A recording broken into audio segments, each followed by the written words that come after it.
इस कहानी की शुरुआत कुछ इस तरह होती है। बारिश में बिना बिजली के ससुराल आए बिन बुलाए मेहमान। अवंतिका,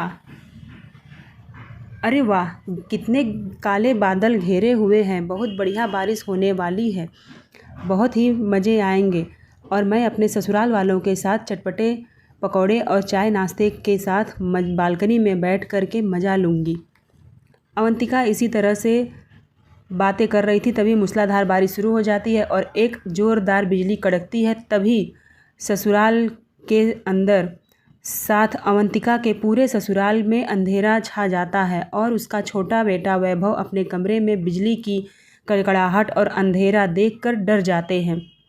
मम्मी मम्मी कहाँ हो तुम? मम्मी डर लग रहा है, मुझे बचा लो। मम्मी कहाँ हो तुम? वह बेटा बहुत तेज़ी से चिल्लाने लगता है। तभी सास ससुर, बहू ये अंधेरा कैसा हो गया? बहू कहाँ है तू? बहू वैभव को देख, वो अपने कमरे में चिल्ला रहा है, बहू जल्दी आ।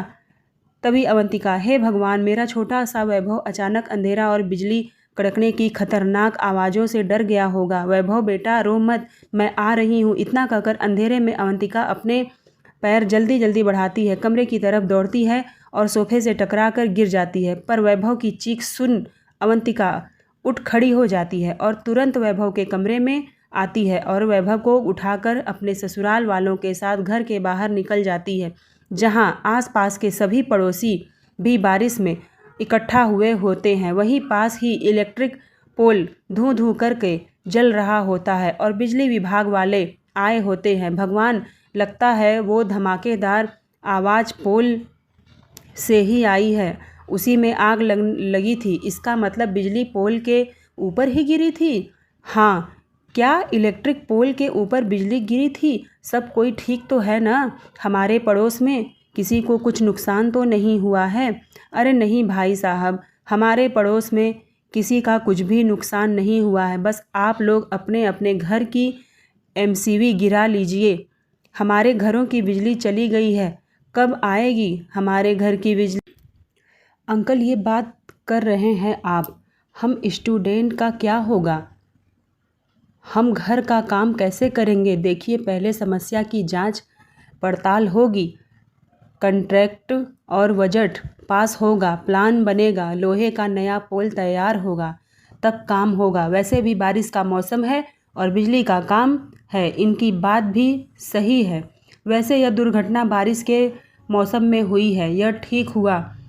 कम से कम गर्मी तो नहीं लगेगी और गर्मी से कोई परेशान नहीं होगा। आप लोग बैटरी वाली लाइटें खरीद लीजिए और जो चाहे वह जनरेटर भी लगवा सकते हैं। जिसके बाद अवंतिका आयुष्मान के साथ बारिश में बिना बिजली के ससुराल की ज़रूरत की चीज़ें लेने इलेक्ट्रिक शॉप पे पहुंचती है और सभी लाइटें, पावर बैंक और कुछ रिचार्ज बैटरियां खरीद कर घर लौटती है और फिर शाम को पूरे घर में बैटरी वाली लाइटों से रोशनी करती है। और एक टार्च लगाकर अवंतिका फ्रिज खोलती है तो फ्रिज से गंदी बदबू खट्टी आ रही होती है। हे भगवान, यह तो मेरे दिमाग में आया ही नहीं। फ्रिज में मैंने दूध रखा था और दूध पनीर खराब हो गया, यह सब्जी भी खराब हो गई है। यह बिजली की वजह से न कितना नुकसान हो गया। अब सबके लिए शाम की चाय मैं कैसे बनाऊंगी? इतना सोचकर अवंतिका परेशान होते हुए बालकनी में आती है, जहां सभी शाम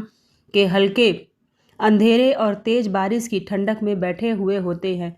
बहू, तू खाली हाथ क्यों आई है? चाय कहाँ है हमारी? पापा जी, वो मेरे ध्यान में नहीं था। बिजली की वजह से मैंने दूध फ्रिज में ही छोड़ दिया था और दूध सब खराब हो गया है, साथ में पनीर भी, और सुबह की बनाई सब्जी भी खराब हो गई। कोई बात नहीं बहू, हमें भी तो ध्यान नहीं आया।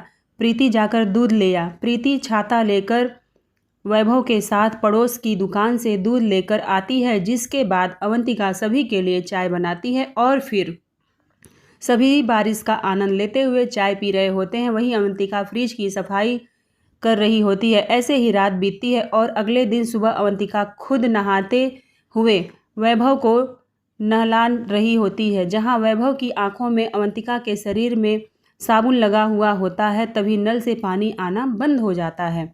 मम्मी जल्दी पानी डालो, वैभव चिल्लाने लगता है। साबुन आंख में लग रही है मम्मी। अरे बेटा, कैसे धुलाऊं तेरा चेहरा, इस नल में तो पानी भी नहीं आ रहा है। अवंतिका क्या करे, सोच रही होती है कि तभी मिताली पानी से भरी बाल्टी लेकर बाथरूम का दरवाज़ा खटखटाती है।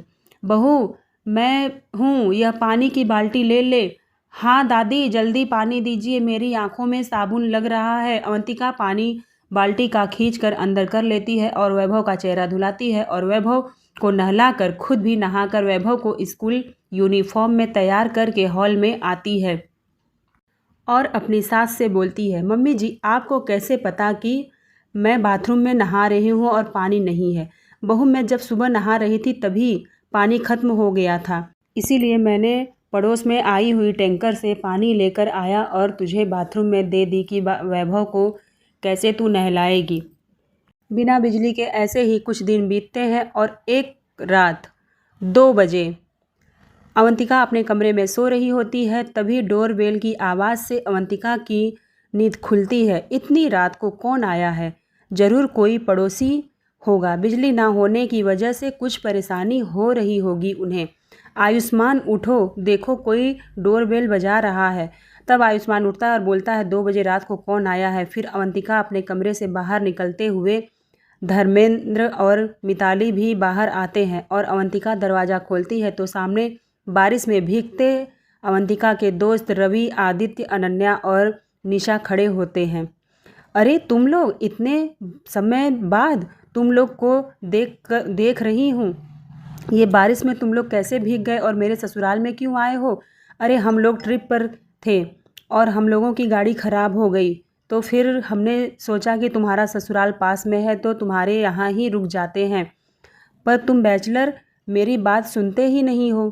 कुछ साल पहले ही बैचलर तुम भी थी, हमारे साथ ऐसे ही घूमा करती थी। फ़िलहाल हम तेरे ससुराल बारिश में सर छुपाने के इरादे से आए हैं। हमारी गाड़ी ख़राब हो चुकी है, हमारा फ़ोन भी गाड़ी के अंदर ही है। बस हम किसी तरह रात बिता लें। तुम्हें अंदर आने के लिए कहा ही नहीं। आओ आओ, जल्दी अंदर आओ। तभी मिताली के ससुर बोलते हैं कि बहू, ये तुम्हारे दोस्त हैं? हाँ पापा जी, ये मेरे दोस्त हैं। अब महेंद्र और मिताली को अपनी बहू के फ्रेंड कुछ अच्छे नहीं लगते हैं। अवंतिका रवि, आदित्य को एक गेस्ट रूम में सुला देती है और अनन्या निशा को दूसरे गेस्ट रूम में, जिसके बाद चारों को टॉवेल देती है और गर्मा गर्म मैगी भी लाकर देती है और अपने कमरे में वापस चली जाती है। ऐसे ही रात बीत जाती है और अगली सुबह अवंतिका टैंकर से पानी लेकर नहाती है और सभी के लिए पानी लाती है, दोस्तों को भी नहलाने के लिए पानी लाती है। जिसके बाद सभी तैयार होकर हॉल में बैठ जाते हैं। वाह, बारिश में हम बिन बुलाए मेहमान 2 दिन के लिए तेरे ससुराल में क्या आए? तेरे ससुराल में तो बिजली ही नहीं है। सभी दोस्त आपस में बात कर रहे थे, तभी अवंतिका के सास ससुर ये बात सुनते हैं। देखो तो कैसे बिना बुलाए मेहमान की तरह आ गए और ऊपर से नुक्स भी निकाल रहे हैं। अवंतिका, बारिश में बिना बिजली के ससुराल में हम आए हैं। हम बिना बुलाए मेहमानों की वजह से तेरे ससुराल वाले नाराज़ तो नहीं हो रहे हैं ना? नहीं, कोई नाराज़ नहीं हो रहा है। तुम लोग बैठकर बातें करो, मैं काम निपटा कर आती हूँ, तुमसे मिलती हूँ। जिसके बाद अवंतिका अपने दोस्तों के बीच से उठकर रसोई में जाती है। वहीं उसके पीछे पीछे अवंतिका का पूरा ससुराल भी रसोई में चला जाता है। अब बहू, तेरे बिना बिजली के ससुराल में बारिश के बीच में ये बिन बुलाए मेहमान कब तक रहेंगे? मम्मी जी, वो मुसीबत में थे, इसलिए मेरे ससुराल आए हैं और आप इन्हें बिन बुलाए मेहमान कह रही हैं। तभी अवंतिका का पति बोलता है, यार सब तो ठीक है, लेकिन तुमने कभी बताया नहीं कि वो 2 लड़के भी तुम्हारे दोस्त हैं। अरे तभी अवंतिका बोलती है कि अरे उन लोगों की शादी तो हो रही थी, लेकिन पंडित जी पंडिताइन को लेकर भाग गए, इसलिए बेचारे कुंवारे रह गए। बहू, जवान लड़के लड़कियां ऊपर से सब आहित हैं और तूने उन्हें अपने ससुराल में ठहरा रखा है। इस बारिश और बिना बिजली वाली परेशानी के बीच लोग क्या सोचेंगे? थोड़ा सोच समझ कर फैसला लेना चाहिए था ना? ससुर जी नाराज़ होने लगते हैं। ये चारों मेरे दोस्त हैं पापा जी, इसलिए आप लोगों को बिन बुलाए मेहमान लग रहे हैं। अगर कोई इसी बारिश में बिना बिजली के मेरे ससुराल आप लोगों के बीच आ जाए, तब क्या उन्हें भी आप यही बात बोलेंगे? तभी उसकी सास बोलती है कि बिन बुलाए मेरे मेहमान कभी नहीं आते हैं। हाँ बहू, इन लोगों को जल्दी से विदा कर, नहीं तो ये हमारी परेशानी को और बढ़ाएंगे, समझी कि नहीं?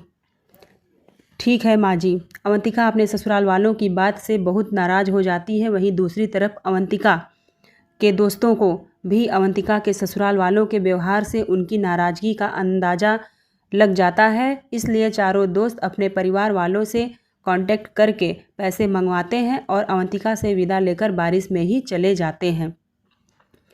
अगर बारिश की वजह से मेरे ससुराल वालों की बिजली गई है तो मैं बारिश में बहुत मस्ती करती। आखिर इतने समय बाद जो मिले थे मेरे ससुराल में मेरे दोस्त और सासू माँ, इतने ताने मार दिया कि उन्हें बेचारे को कितनी जल्दी दूर जाना पड़ा मुझसे। खुद ही पानी लेकर आती हूँ, अपने दोस्तों के बारे में सोचती हूँ। अवंतिका बरसते आसमान की तरफ देखने लगती है। तभी अचानक घर के सामने एक गाड़ी रुकती है। गाड़ी की खिड़की खुलती है। गाड़ी के अंदर अवंतिका के ससुराल वाले के दूर के रिश्तेदार पवन और पत्रिका बैठे हुए होते हैं। ओ अवंतिका, हाँ दीदी आप आइए, आप बाहर आइए। अरे अवंतिका, बारिश तो हो रही है, थोड़ा छाता ला दो। पवन भैया, हाँ ठीक है, मैं छाता लेकर आती हूँ। जिसके बाद अवंतिका घर के अंदर जाती है और फिर छाता लेकर पवन और पत्रिका की टैक्सी के पास आती है। वहीं पवन और पत्रिका छाता लेकर टैक्सी से उतरते हैं और अपना बड़ा सा लगेज देखकर अवंतिका के ससुराल में चले जाते हैं।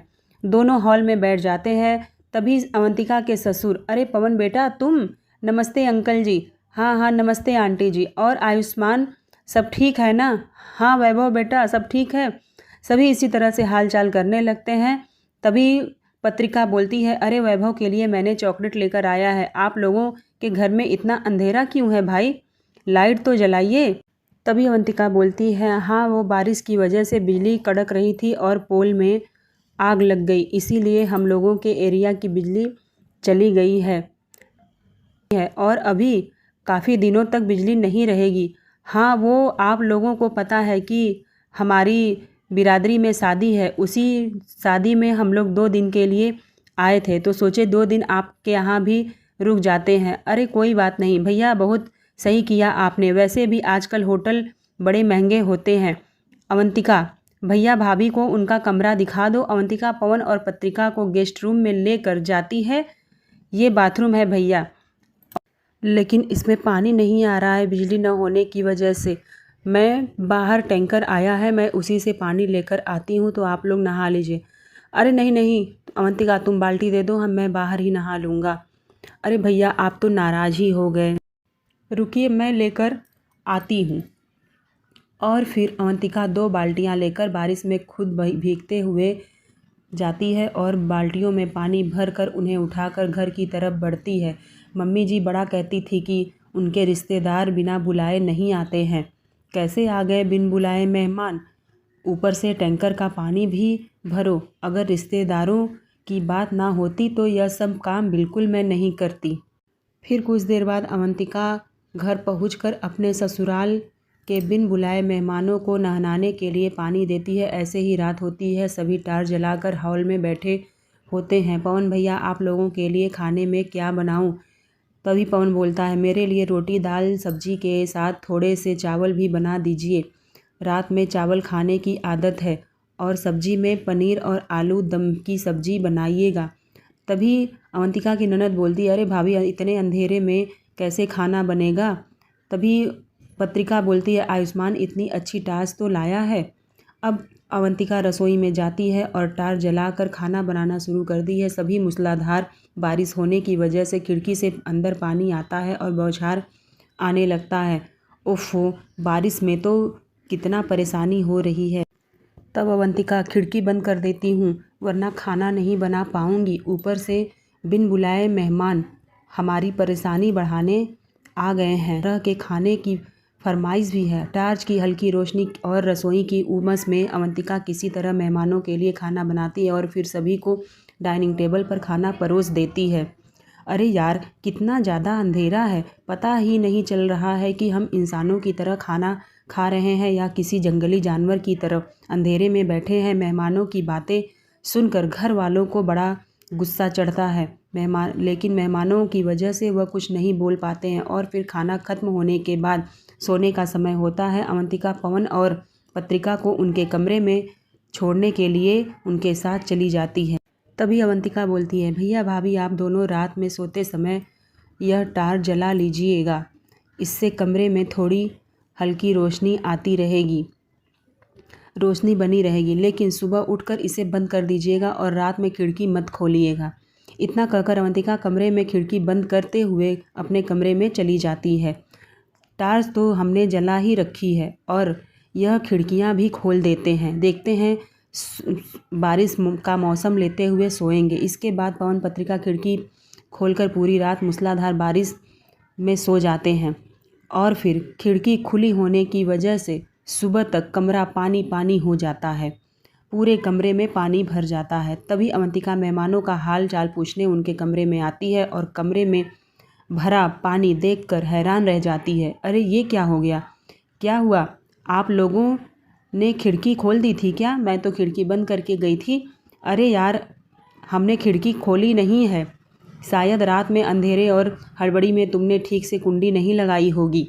पवन बोलता है, हवा की तेज़ से झोंकों से खिड़की अपने आप खुल गई होगी। तभी अवंतिका मन में सोचती है, मुझे अच्छे से याद है मैंने खिड़की बंद की थी, ज़रूर आप लोगों ने खोली होगी खिड़की और अब झूठ बोल रहे हैं, पर आप कर भी क्या सकती हूँ, मेहमान जो ठहरे।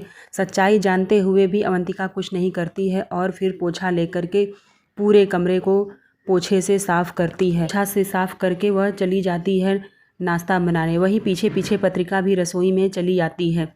अरे दीदी आप यहाँ क्यों आई हैं? मैं नाश्ता बना लूँगी, मुझे मदद की ज़रूरत नहीं है।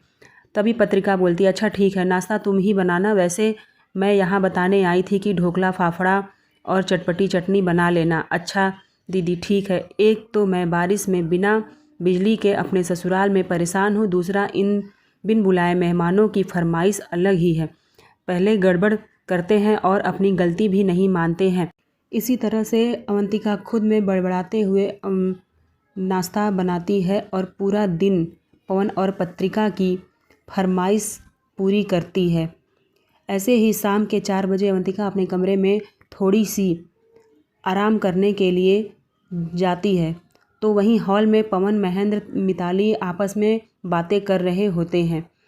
अरे वाह, शाम की बारिश, ऐसी बारिश में तो गर्मा गर्म नाश्ते का मज़ा ही आ जाता, पवन बोलता है। तभी जरा प्यारी अपनी बहू को बुलाता, अवंतिका बहन कहाँ हो तुम, अवंतिका थोड़ा इधर आना तो। तभी अवंतिका अपने कमरे में से बोलती है, अब क्या हो गया, इन्हें क्या चाहिए, एकदम परेशान करके रखा है। इतना सोचकर अवंतिका बाहर आती है। अवंतिका बहन जरा गर्मा गर्म समोसे, मिक्स पकौड़े और बढ़िया सी अदरक वाली चाय बनाकर बालकनी में ले आती तो मज़ा आ जाता। तभी अवंतिका बोलती है, अच्छा भैया अभी बना देती हूँ। जिसके बाद अवंतिका रसोई में जा कर के एक तरफ समोसे और पकौड़े, चाय बनाती है और बालकनी में सबको देती है। सब चाय पीते हुए बारिश का आनंद लेते हैं और पकौड़े खाते हैं। अगले दिन पवन पत्रिका को कुछ ही घंटों की शादी की फंक्शन से लौट आते हैं। ऐसे ही हफ्ता बीतता है। पवन और पत्रिका रोज़ बारिश में बिना बिजली के ससुराल में अपनी फरमाइशों से अवंतिका को परेशान करते रहते हैं और फिर एक रात घर की एक दीवार से बारिश का पानी टपकने लगता है। तभी पवन और पत्रिका की नज़र उस दीवार पर पड़ती है। अरे वहाँ से तो पानी गिर रहा है, लगता है वह दीवार कमज़ोर हो गई है। तभी अवंतिका बोलती है, अरे अगर यह दीवार टूट गई तो पीछे बहुत सारे जंगल हैं और वहीं से सांप आएंगे, इसी जंगल में से एक बार कितना बड़ा सांप आया था। तभी पवन बोलता है, क्या यहाँ पे सांप निकलता है? तभी अवंतिका की ननद बोलती है, हाँ हाँ बहुत बड़ा सांप था, उसने कई लोगों को काट लिया। तभी अवंतिका की सास आती है, वह बोलती है कि अरे सांप जंगल में चला गया है, अब नहीं आएगा वो, तुम लोग बिना मतलब में पवन और पत्रिका को डरा रहे हो। तभी अवंतिका और उसकी ननद बोलती है, अरे नहीं माँ, अभी तो कल ही परसों मैंने देखा था। अब पवन और पत्रिका दोनों घबरा जाते हैं। ऐसे ही रात होती है। हमेशा की तरह दोनों अपने कमरे की खिड़की खोल देते हैं। तभी प्रीति चुपके से एक नकली सांप उनके कमरे में फेंक देती है।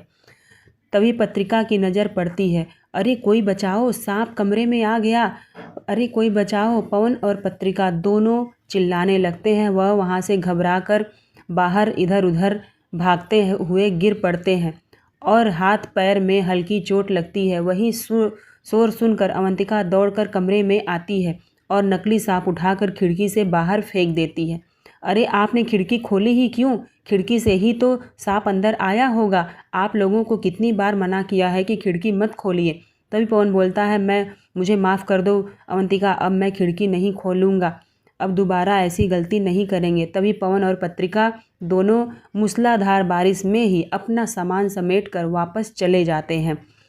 अब अवंतिका का ससुर, देखो मुझे पता है कि सांप नकली था और यह सब प्लान तुम दोनों ननद भाभी का ही था। बस इतना बताओ, यह प्लान कब बनाया तुमने दोनों ने? तभी अवंतिका की ननद भाभी जब सांप वाली कहानी सुना रही थी तभी समझ गई थी मैं। भाभी उन्हें डराना चाहती हैं। ननद होने के नाते तो मेरा इतना फ़र्ज बनता ही है न भाभी का साथ दूं, इसीलिए मैं भी शामिल हो गई। तभी अवंतिका की सास बोलती है, अच्छा किया, बिन बुलाए मेहमान बनकर हमें बहुत परेशान कर रहे थे। शादी खत्म हो जाने के बाद भी वापस जाने का नाम ही नहीं ले रहे थे। मुझे माफ़ कर दे, मैंने तेरे साथ बहुत गलती की। इनसे अच्छे तो तेरे दोस्त थे, कम से कम वह परेशान तो नहीं करते थे। बहू ऐसे ही रात बीतती है और अगले दिन दोपहर में सभी चाय पकौड़े बैठकर आराम से खा रहे होते हैं। तभी डोर बेल बजती है। लगता है वैभव आ गया है, अभी दरवाज़ा खोल देती हूँ। अवंतिका दरवाज़ा खोलती है तो सामने गांव से आए मेहमान खड़े होते हैं, साथ ही आयुष्मान वैभव के साथ खड़ा होता है। बहू तूने पहचाना नहीं?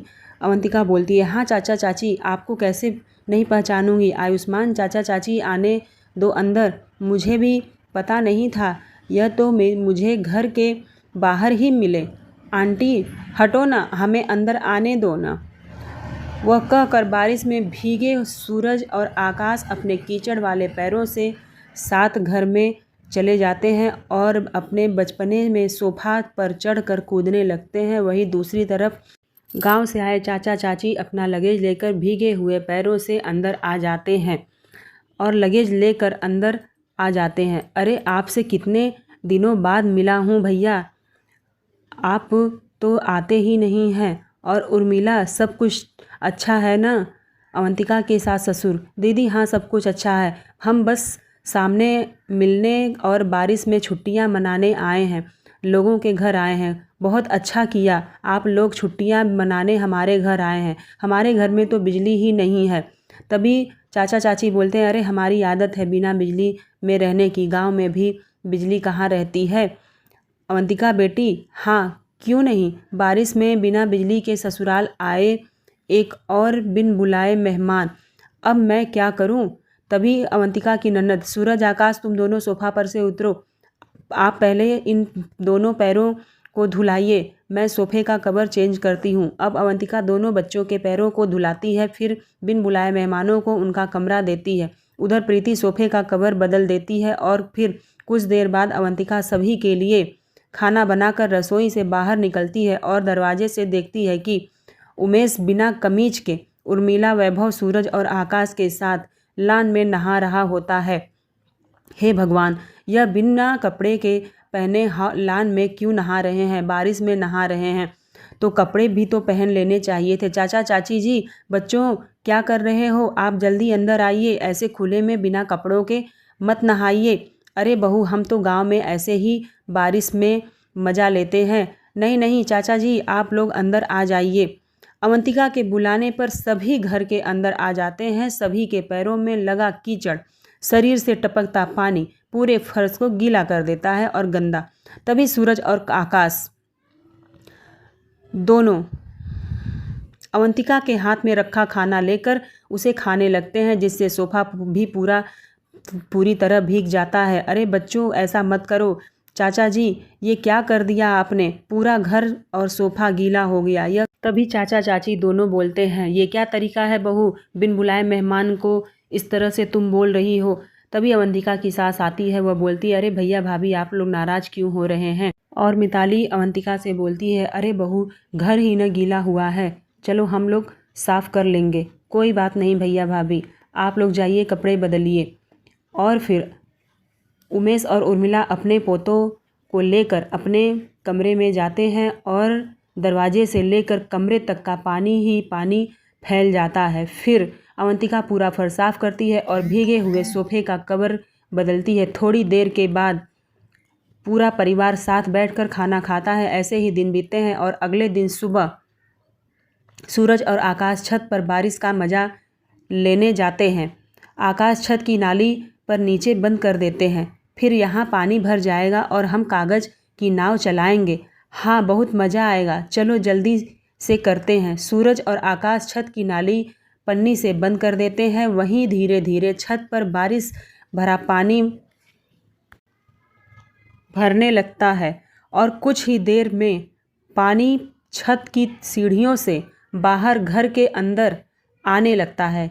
तभी अवंतिका, अरे ये पानी घर के अंदर कहाँ से आ रहा है, लगता है छत पर जाकर देखना पड़ेगा। अवंतिका जल्दी से छत पर पहुंचकर जैसे ही छत का दरवाज़ा खोलती है, भरा हुआ पानी तेज़ी से घर के अंदर फैल जाता है। बच्चों यह क्या बदमाशी कर रहे हो तुम, देखो पूरा घर गीला हो गया है कि नहीं, पानी इकट्ठा करने की क्या ज़रूरत थी तुम्हें। तभी सूरज, आपने मुझे इतना कस के क्यों डांटा, इसलिए हम छत पर नहाने आ गए हैं और हमने पानी नाव चलाने के लिए पानी इकट्ठा किया है। आपने तो हमारा सारा मज़ा किरकिरा कर दिया। बच्चों ये गलती अब मत करना। अब अवंतिका छत से लेकर पूरा घर पानी पानी हो जाता है और उसे साफ़ करती है। अगली सुबह घर में बार बार पोछा लगाने से बचने के लिए अवंतिका, मिताली और आयुष्मान बारिश में टैंकर से बाल्टियों से पानी भर रहे होते हैं और उमेश उर्मिला के बाथरूम तक पहुंचा रहा होता है। तभी कीचड़ में अवंतिका का पैर फिसल जाता है और अवंतिका ज़ोर से गिर पड़ती है। आयुष्मान जल्दी उठाओ मुझे, मेरी कमर, बहुत ज़ोर से चोट लग गई। हाँ लेकिन तुम इतनी बुरी तरह से कैसे गिर गई। अरे इन बिन बुलाए मेहमानों की वजह से एक रात तो दिन अंधेरे में चोट लगी। इन्हें 12 बाल्टी पानी चाहिए नहाने के लिए, फिर भी इनकी पानी से पेट नहीं भर रहा है। तभी आयुष्मान अवंतिका को सहारा देकर उठाता है। फिर अवंतिका एक बाल्टी पानी लेकर अपने बाथरूम में चली जाती है और थोड़ी देर के बाद नहाकर तैयार होकर हॉल में आती है, जहाँ पर हॉल में उमेश और उर्मिला दीवारों पर मोटी मोटी कीलें ठोक कर रस्सियाँ बांध चुके होते हैं और पूरे घर में गीले कपड़े चारों तरफ फैला रहे होते हैं। तभी सीढ़ियों से उतरते हुए महेंद्र फर्श पर फैले पानी से फिसल कर गिर पड़ते हैं। अरे बाप रे बाप, जल्दी से उठाओ, अरे यहाँ इतना पानी किसने फैला दिया। हाँ बाबूजी, बारिश में मौसम में पोछा मार कर रखा करो बहू, इतना पानी कैसे आ गया यहाँ पे, उठा रही हूँ। तभी प्रीति आती है, पापा भाभी कितना पोछा मारेगी, भाभी तो खुद ही बारिश में फिसल करके गिर गई। ये पूरे हाल में गीले कपड़े किसने फैला दिए और ये दीवारों में कील किसने ठोक दी है। अरे हमने ठोकी है भैया, कपड़े सुखाने की कहीं जगह ही नहीं मिल रही होती है, इसीलिए मैंने कील ठोक दी। आप लोगों ने घर में रस्सी भी तो नहीं बांधी है। अब अवंतिका का पति, इसीलिए हम दीवार में कील ठोक कर अपने पैजामे के नाड़े से रस्सी बांध दिए हैं। अब आराम से सारे कपड़े सूख जाएंगे। चाचा जी सोच तो आपकी अच्छी है, लेकिन इससे हॉल का डेकोरेशन खराब हो जाएगा। नीचे टाइल्स पर है, कपड़ों से पानी टपक रहा है, ऐसे तो कोई भी फिसल कर गिर सकता है ना यहाँ पर। आप लोग परेशान मत होइए, मैं अभी सब ठीक कर देती हूँ, अवंतिका बोलती है। अवंतिका और प्रीति सभी सोफे पर पानी गिरा हुआ और पोछा लगाती हैं। सारे गीले कपड़े उतार कर रस्सी खोल देती है और फिर डाइनिंग टेबल पर ही सारे बर्तन हटाकर उसी पर कपड़े फैला देती है। तभी दरवाजे पर बेल बजती है। भाभी लगता है हमारा ऑर्डर आ गया है। प्रीति दरवाज़ा खोलती है। तभी प्रीति की बड़ी बहन कनिका, उनके पति कार्तिक और उनका बेटा कौशल खड़े होते हैं। कैसी है साली साहिबा। अरे जीजा जी आप, दीदी, अरे आइए मम्मी, जीजा जी और बड़ी दीदी आई हैं, आपका नाती भी आया है मम्मी, जल्दी आइए। नानी नानी, मैं आप लोगों से मिलने आया हूँ। देखिए, मैं आ गया हूँ। अरे घर में ये इतना अंधेरा क्यों है भाई? कोई लाइट जलाइए। और ये पंखे क्यों बंद है? अरे जमाई जी, हमारे एरिया का बिजली का पोल जल गया है, इसलिए पूरे घर में बिजली नहीं है। ये क्या भाभी, आपको हमारे आने की भनक मिल गई थी क्या? तभी आपने घर की बिजली ही कटवा दी है। कैसी बातें कर रही हैं दीदी आप? मैं ऐसा क्यों करूँगी? अगर मुझे पता होता कि आप आ रही हैं तो 10 तरह की मिठाइयाँ बना कर रखी होती, बिजली थोड़ी कटवाती। हाँ भाभी, आपने जमाई की खातिरदारी करेंगे आप लोग? कैसे करेंगे? तभी अवंतिका की सास बोलती है, बहू जरा कमरा खाली कर दे। हाँ पिताजी, मैं आकाश और सूरज का कमरा खाली करवा देती हूँ और फिर उन्हें गेस्ट रूम में सुला दूंगी। उन्हें प्रीति और वैभव के साथ सुला देते हैं। वहीं कमरा बड़ी ननद जी और जीजा जी को दे देंगे। अवंतिका आकाश और सूरज का सामान प्रीति के कमरे में रखवा देती है। फिर कनिका, कार्तिक और कौशल अपने कमरे में चले जाते हैं और शाम के 5 बजे अवंतिका उनके कमरे में आकर, जीजा जी आज आपके खाने में क्या बना दूं? मेरे लिए शाही पनीर, दाल मखनी, मिक्स वेज, जीरा राइस, तंदूरी रोटी और मिठाई में गर्मा गर्म हलवा बना दीजिए। अच्छा ठीक है, बना देती हूँ, लेकिन मैं खाना रात के 11:30 बजे 12 बजे खाता हूँ, तभी बनाइएगा। इतनी रात में? हमारे घर में तो बिजली नहीं है, तब तक टार्च की रोशनी भी कम हो जाती है।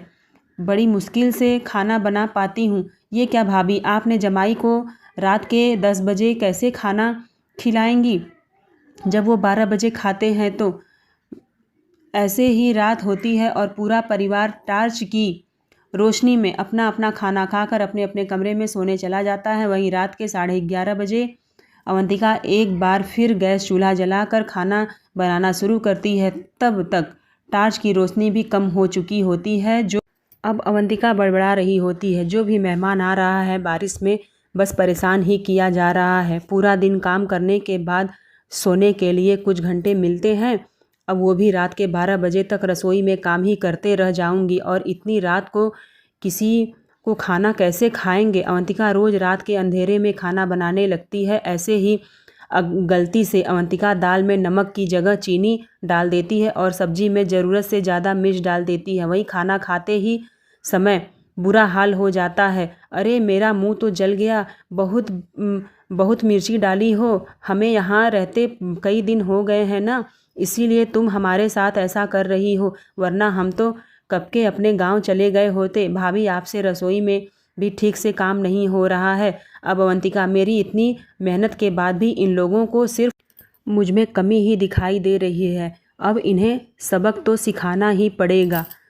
तभी अवंतिका, 12 बजे खाना बनाना मैं रोज़ बना लेती हूँ, अगर ऐसा है तो एक बार आप बना करके दिखाइए दीदी। इतना सुनकर कनिका ताव में रसोई में आती है और फिर रोटियां सेकते हुए अपनी उंगलियां जला बैठती है। अरे भगवान, इतने अंधेरे में यह काला तावा तो दिख ही नहीं रहा है और नमक कहाँ है? मुझे तो कुछ दिखाई ही नहीं दे रहा है। ऐसे ही कुछ देर तक अवंतिका किचन में ही रहती है और अपना हाथ जला लेती है। परेशान होकर रसोई से बाहर आ जाती है। तब तक पूरा परिवार हॉल में इकट्ठा हो जाता है। तब अवंतिका, मुझे माफ़ कर दो भाभी, मेरी ननद मुझ पर बहुत अत्याचार करती थी, इसलिए मैंने सोचा कि मैं भी आप पर रोज़ रोब जमाऊंगी। लेकिन यहाँ आकर समझ आया कि बिना बिजली के घर चलाना कितना मुश्किल होता है। तभी अवंतिका की सास बोलती है, तेरी ननद तुझ पर रोज़ जमाती है तो जाकर अपने ससुराल में उसे दिखा।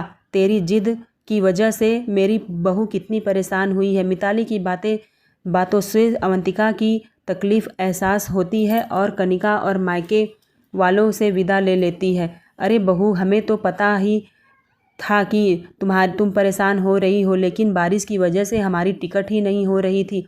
हमें पता है चाचा चाची जी कि आपने गांव को बहुत याद कर रहे हैं, इसीलिए मैंने 2000 एक्स्ट्रा देकर आपकी तकलीफ़ दूर कर दी है और आपकी टिकट करवा दी है। आपकी टैक्सी भी आ गई है। तभी उसका चाचा सोचने लगता है, इतने अच्छे बारिश के मौसम में यहाँ अच्छा खासा खा रहे थे बैठ करके, लेकिन लगता है अब यहाँ का दाना पानी उठ गया है। जिसके बाद उमेश और उर्मिला अपने दोनों पोतों के साथ गांव के रवाना हो जाते हैं। पूरा परिवार आपस में घर के अंदर आता है। तभी घर की बिजली भी आ जाती है। अरे वाह, आखिर बिजली भी आ गई। अब किसी बात की कोई परेशानी नहीं है। बहू, अब तू भी चैन की सांस ले। अब आराम से बारिश का मज़ा लेना। हाँ मम्मी जी, अब तो पूरे परिवार के साथ गर्मा गर्म चाय और पकौड़े और बारिश। जिसके बाद अवंतिका रसोई में आकर गर्मा गर्म चाय पकौड़े बनाकर लेकर आती है। और फिर तभी दरवाजे पर मयूरी अपने 5 नाती पोतों के साथ आ जाती है। अरे बहू देख, तेरी बुआ सास आई है और तेरे भतीजे भतीजा भी आए हैं। तभी अपनी कलेसी बुआ सास मयूरी और बदमाश भतीजे और भतीजा को देखकर अवंतिका के हाथ में कांपते हुए चाय और पकौड़े की ट्रे गिर जाती है और पूरा परिवार कांपने लगता है कि बाप रे, बिन बुलाए मेहमान बारिश में हमें परेशान कब तक करेंगे। दोस्तों, इस कहानी से आपको क्या सीख मिलती है हमें कमेंट करके ज़रूर बताइए और अपना प्यार और सपोर्ट बनाए रखिए। धन्यवाद। राधे राधे। मिलते हैं नेक्स्ट कहानी में और हमें ज्वाइन कीजिए सुपर चैट में, सुपर थैंक्स में। प्लीज़ अपना सपोर्ट बनाइए।